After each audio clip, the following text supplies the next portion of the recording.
This is the Inclusion Think Tank podcast, where we talk about inclusive education, why it works, and how to make it happen. Today, I am joined by my guest, Jordan Fagan. Jordan is an inclusion facilitator with All In for Inclusive Education, who has a passion for building authentic relationships and creating opportunities for equitable access. Jordan joins me to discuss her presentation from the All In Winter Conference titled Two Minds, One Goal, Strengthening Executive Function in the Co-Taught Classroom, where she shares practical strategies to integrate executive function supports into specially designed instruction within the co-teaching framework. I would like to welcome everyone back to a new episode of the Inclusion Think Tank podcast, brought to you by All In for Inclusive Education. I'm your host, Arthur Aston, and I am joined today with my guest, Jordan. So Jordan, thank you for joining me today for this episode of the podcast. Hi, lovely to be here. Yes. So I start off all my podcast episodes by asking our guests to introduce themselves, to tell us a little bit about your story and, the work that you do. Sure. So my name is Jordan Fagan, and I'm an inclusion facilitator with All In. My story. So I guess, there are a few different parts. My background is in special education. I was a classroom teacher since 2009. I worked with special ed students in a variety of settings in a handful of different schools before we moved to New Jersey. And I kind of fell backwards into this role, and I love it. And then beyond that, I also have 3 children who are right now in grades 3, 5, and 7. So our house is busy. And 2 of my kids have IEPs. So I kind of have a special ed lens on both sides of that IEP table, I guess you could say.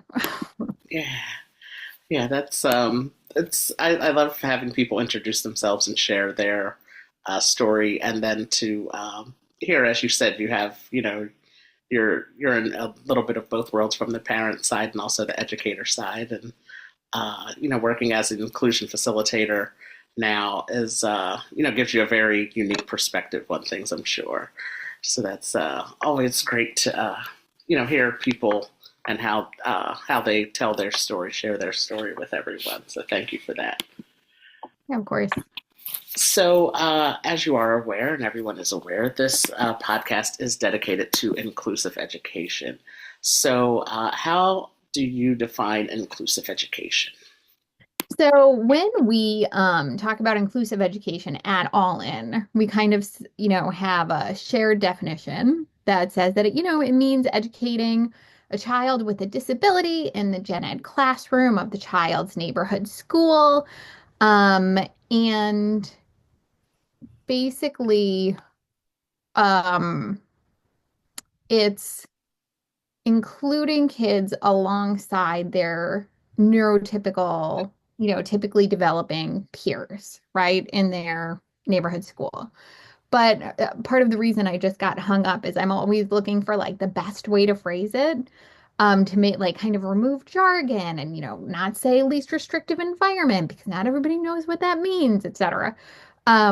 But what it really means for me when I think of inclusive education, like my own, homespun definition, is making sure that every child has the experience of being in a classroom and knowing that they will be missed when they aren't there.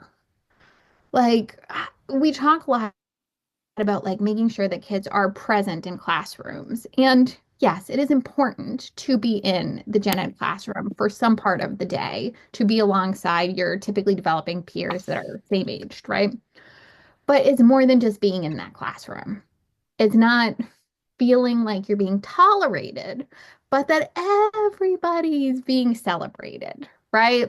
You bring a unique perspective and you bring unique strengths and challenges and passions and interests, just like every other kid there. And everybody should feel like they belong and they get to come in however they are and know that they're missed when they're not there. That was so great to say that they are missed when they are not there. And that is what I think that's what everybody wishes for, for, that I am missed when I'm not there, that people wonder, well, where are they? Where is that Yes, student at today? So Arthur would love this conversation. I wish he was yes, here, right? yes, exactly. Oh my gosh, that was so great to hear.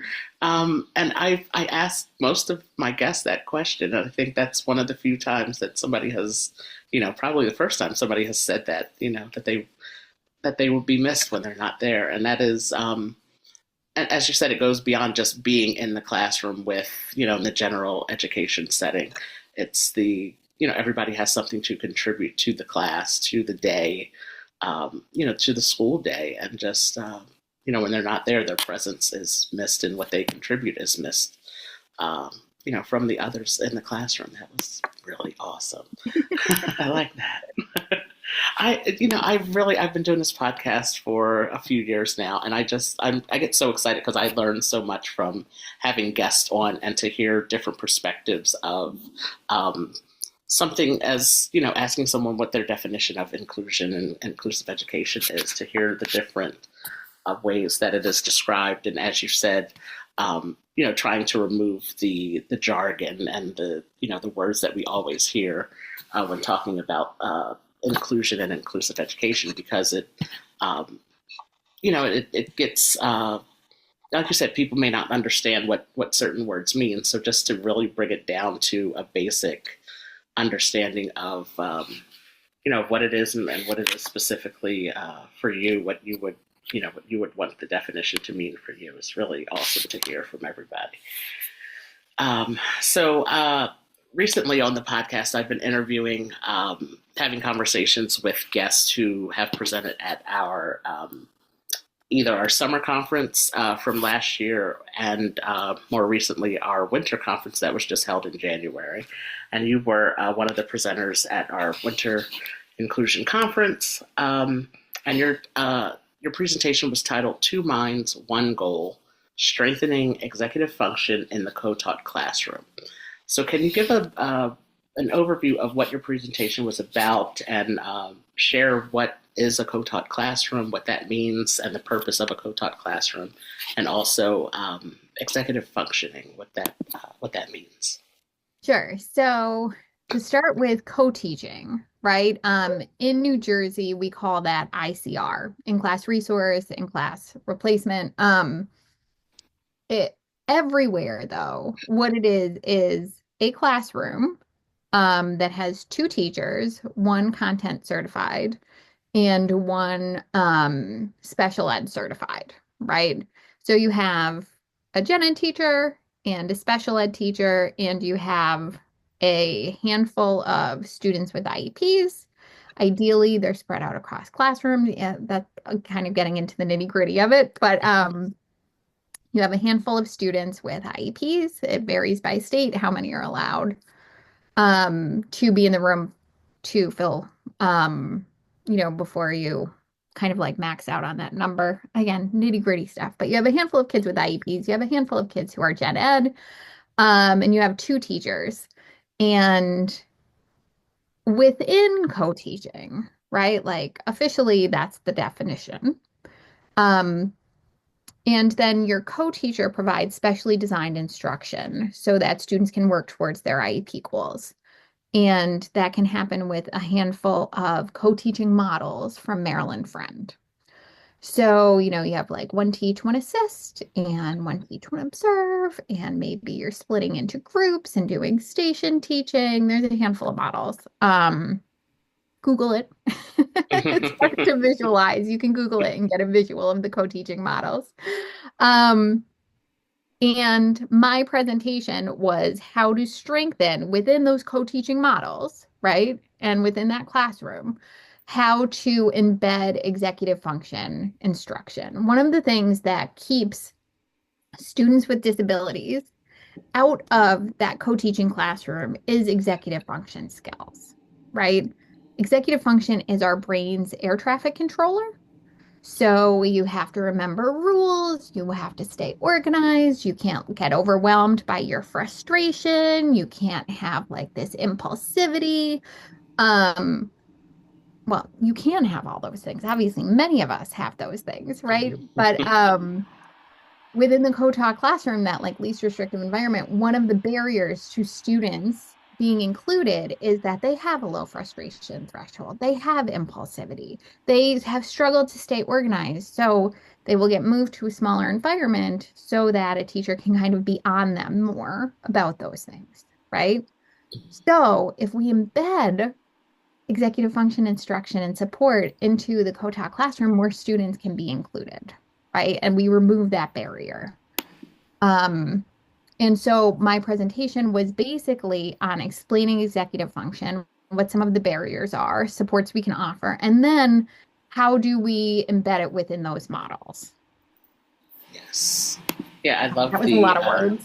it, but I love the air traffic control statement. That is so true. It's just, it really does. It keeps us, executive functioning. It keeps us all, going in the right direction, and keeps us moving. So that is a really good analogy to make. In addition to your presentation, can you share one or two strategies for enhancing executive function that people who attended your presentation would have learned during Sure. your presentation? Okay, so the way that I broke it down was that under executive functioning, that like umbrella term, we have emotion, behavior, and cognition, right? So I kind of explained what falls under each of those categories and then shared a handful of strategies for each, right?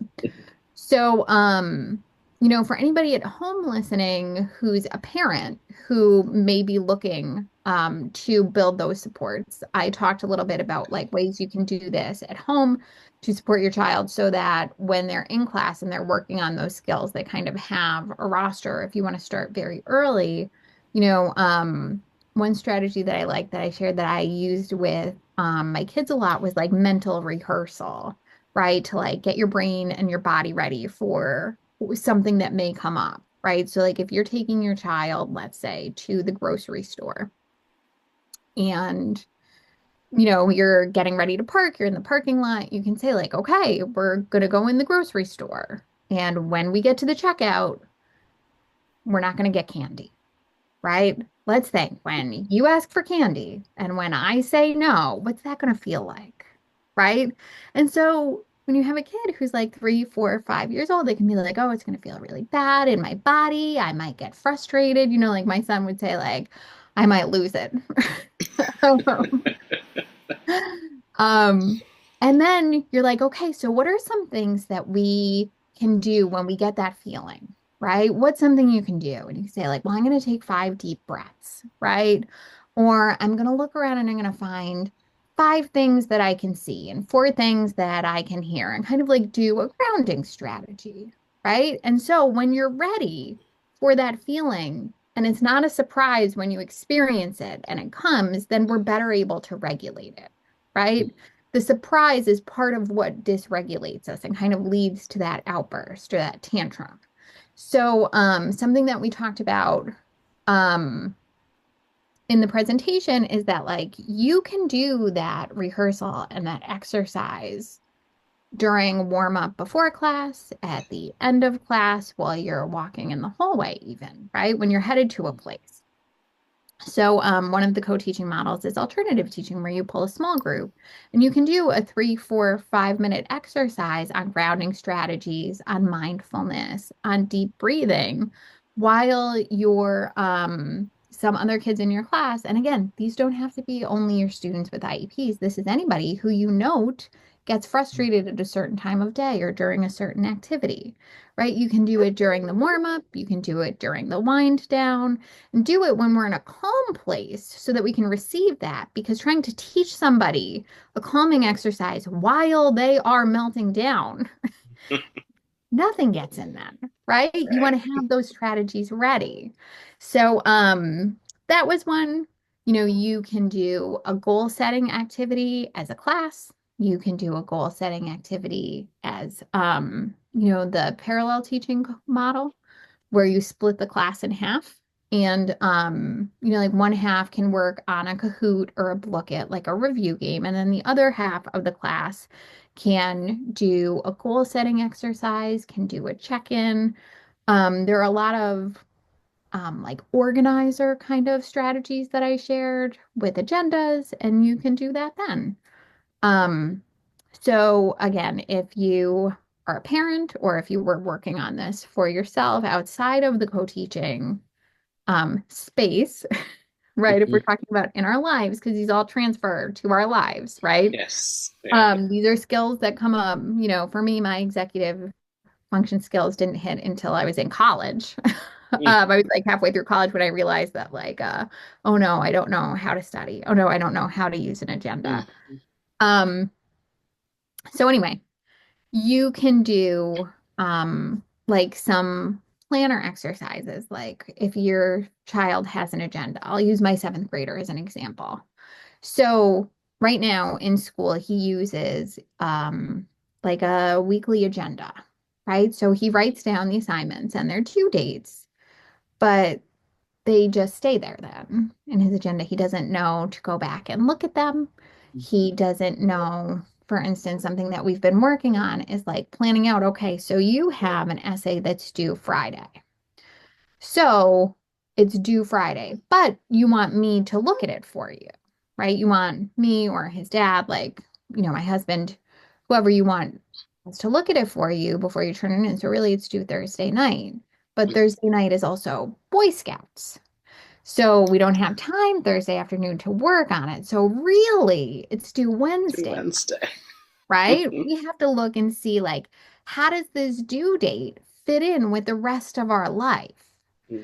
right? And actually plan time to work on it. And then we can extend that a little bit further and say like, okay, well, how long can I reasonably expect to work on this before I get frustrated, before I run out of bandwidth to focus on this, right? It's probably an hour worth of work on this assignment, but I only have a half hour in my gas tank at any given time for Right. ELA, right? Okay, so I'll plan 30 minutes to work on it, and then I'm going to take a break. Well, what's my break going to look like? If it's time on my phone, that's tough to transition back from. Hmm. But if it's reading or coloring or going outside to run around with my brothers, it is less fun, but easier to, it's like a less preferred activity. So, like, that's the kind of stuff that we really need our kids to like think about is like, how do these due dates and skills like work within the larger picture of our life, right? And like, how do we use that calendar? Yes. Um, yeah. Yeah. It's funny when you were giving the example of, asking for candy at the checkout line. I was like, that sounds like what I said to myself when I was at the grocery store the other day. Like, all right, how are you going to respond when you say no? Don't get the candy at the checkout line. That is so true. And like these are things that like, okay, so we have to practice this with our kids. We want to build these Hmm. skills in our kids so that they have a little toolbox of coping strategies to go to for those times when they are feeling frustrated or when they do need a break or when they do need help keeping themselves regulated. But we also need those things for ourselves, Right. right? Like I feel like I'm a master with executive function right up until I have to put together something from IKEA. Hmm. And Right. then Yes. Oh right. my And then I'm ready goodness. to break the table I just bought. Right. Like I Right. can't get everything to line up right. Right. Just take it back. I don't need it anymore. Yes. And we need those skills. We need to be able to identify when we need a break. So in the classroom or with your child, it may start with saying, like, hey, it seems like you're getting frustrated and maybe you need a break. Let's go take a walk. Let's get a Hmm. drink. Let's, take a mindful moment. But then it's building towards them saying, hey, it feels like I'm getting frustrated. I need a break, Right. right? And like building that skill in themselves so that they can turn into those adults who don't wind Hmm. up screaming at their partner, right? Yeah. Or dysregulated or losing their temper with their boss. Like they need these skills. And we don't want anybody arrested in the grocery store because they're having a meltdown. Right. Right? We need Right. everybody to have those skills Yes. Yeah. to call on in their lives. And, that extends to all individuals, not only your students with IEPs. Um, Everybody needs those skills, and none of them are skills that we're born with or are intuitive. We all need like explicit instruction in these skills. It's just some of us take to them a little bit faster than others.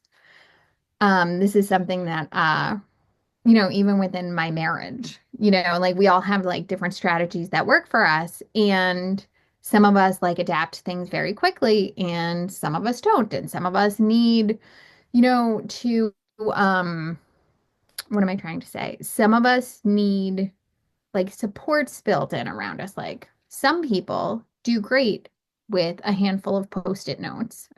Hmm. And some of us need like a to-do list, and Right. some of us need a digital agenda with reminders, right? Like Hmm. there are different levels of support that work for everybody. And we just have to like figure that out for ourselves. And the way to do that is to practice it and try out different things. Hmm. Yeah, and then some of us need the post-it note and the reminder in our phone to tell That's us. right. That's right. There's different levels of things, and different people, like you said, different people need the different supports, and that's Yeah. and to learn that, and as you said, with in the classroom, you can say like the teacher that's there, they might say, I see that you're starting to get overwhelmed, and then it gets to a point where the student recognizes it themselves after a while, like, okay, like I'm reaching my point, I think I need a break, and like, can I go for a walk? Or they start to recognize it for themselves. As you said, it's something that we're not born with, and we have to we have to learn this and put it into practice and use in many different ways, many different times, so that we can start to recognize it. So that's really, really awesome. I love the examples of using the essay as an example, like for a personal, in your personal life. But it's due Friday, but you have these other things going on during the week. So when does it really due if you want somebody to review it for you before you submit it and turn in the assignment? So it is those things that we as we grow older, it kind of becomes like a natural thing for us to do these things. But for students, in seventh grade, like you said, it can be difficult to manage that and to figure all that out. So it's it's great that it's great that you're sharing these things in your presentations. Yeah. So my last question that I have for you, something that I'm asking all of my guests, is to share resources, something that is like your go-to resource, a website, and movie, or anything, books that you would recommend for our listeners to look at on topics related to co-teaching or executive functioning strategies. Okay. So this is not specifically co-teaching or executive function, but it's a website that I love that I'm recommending to everybody. And that's explainingbrains.org.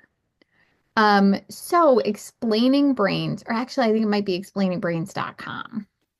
Um, but explaining brains is from a neuroscientist, and what she does is offer scripts and um not just scripts, like resources really, and language around affirming neurodiversity and strengths-based perspectives.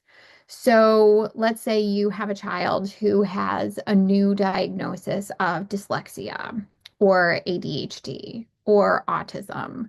She has a handout for parents to download that is wonderful, that will kind of take you through like how to talk about that diagnosis with your child in an affirming way that doesn't come from a deficit place. So instead of saying, oh, well, you have dyslexia, that means you struggle with reading. That means that like the letter sound connection is challenging for you. Instead, it says like everybody's brain has highways and construction zones.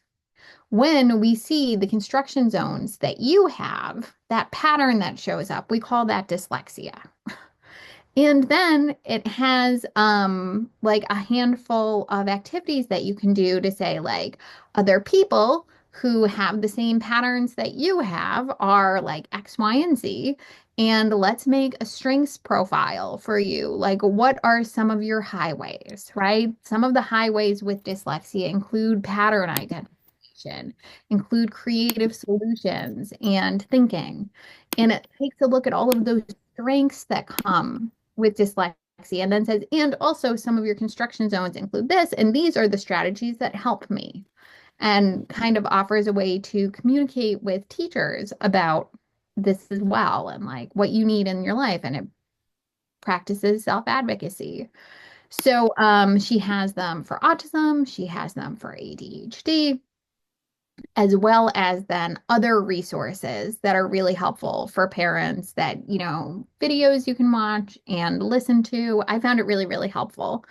And my youngest son, who is neurotypical, when I was talking about that, with my middle son who has dyslexia, he was like, oh yeah, so one of my construction zones is I'm scared of the dark. I was like, yes, that's great. Yep. And very similarly, it also talks about anxiety the same way. And when we were talking about that, he identified for himself, like he does have a little bit of anxiety before a test, and like, what are some things we can do? It was just, it's a really wonderful resource, specific to other concerns and also, executive function. I love Understood. Understood.org is a tremendous resource for both parents and educators on any number of topics, but specifically executive function. They have a lot of really accessible blog posts and articles that you can read that kind of remove jargon, and they're digestible and accessible and practical. I love Understood. And I also love Shelley Moore.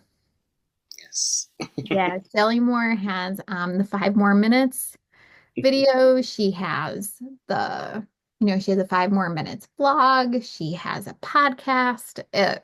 Incredible resource. I recommend her videos to everybody. And if you have the opportunity to hear her speak live, do so. Yes. Wonderful. Yes, definitely.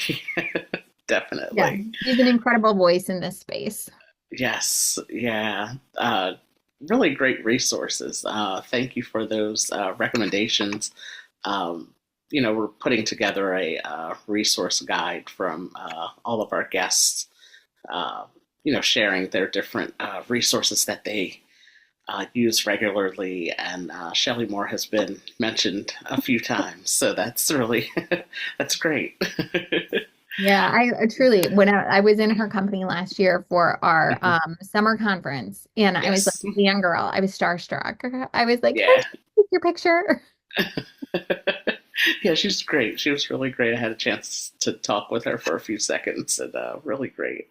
Yeah, she's incredible. Yeah. Well, Jordan, thank you so much for your time and to share a little bit about your presentation of co-teaching and executive functioning. I really appreciate you taking the time to have the conversation with me today. Thank you for having me. It's wonderful to catch up. Yes. And I work from home, and so I don't see everybody that I work with quite often, except for at our conferences. So, I think that's true for all of us because, I'm in the field like 4 or 5 days a week most of the time, but rarely with our coworkers. Right. Yeah. So it's always nice to be able to catch up on Zoom for a few minutes and just to see people, and and then we'll be having the summer conference coming up in June, so then we'll all be together for that. Really, I'm looking forward to that. For that day. Yes, me too. But thank you again, and we'll be in touch. All right, have a great day. Great, thanks, you too. We thank you for listening to this episode of the Inclusion Think Tank podcast. This podcast is brought to you by All In for Inclusive Education. Be sure to subscribe on Apple Podcasts, Spotify, or YouTube. Stay tuned for new episodes of the podcast premiering every 2 weeks. We're all in. Are you?